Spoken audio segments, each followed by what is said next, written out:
Family man, unless you have been living under a rock, it won't surprise you to learn that James Comey's memoir, A Greater Loyalty, Truth, Lies, and Leadership, debuts at #1 on the nonfiction list after selling over 600,000 copies in its first week. The book, which was announced last August, took the former FBI director about 6 months to finish. It was a continuous process of writing and getting feedback from my wife and children, my agents and my editor, and then rewriting, he explains. The last measure was a day-long family gathering, where all my 5 children and 2 sons-in-law was assigned a part to copy edit. I offered $20 for each typo and then fulfilled in my office individually with all those 7 to review and debate their proposed changes. They made me much better. Ghostwriter, Ghost Boys, which enters the middle grade list at number 6, ties the contemporary story of Jerome, a 12-year-old black youth killed by a white police officer, to that of Emmett Till. Jewel Parker Rhodes says the idea for the book grew out of conversations with her editor.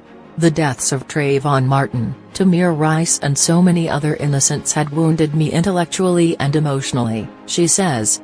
I was born a year before Emmett Till was murdered, and his death haunted me as I grew during the civil rights movement and when I became a mother raising a son.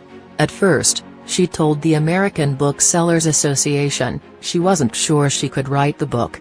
But I felt this strong calling, and I kept thinking about it, and how I would do it. It was worth it to give to this generation of kids because they've given me so much in life, and I'm waiting for them to grow up and rule the world and make it a better place. Making book, David Baldacci, whose latest novel, The Fallen, enters the fiction list at #1, usually publishes 2 books a year. He juggles 7 different series, 6 for adults, 1 for kids, and writes standalone novels.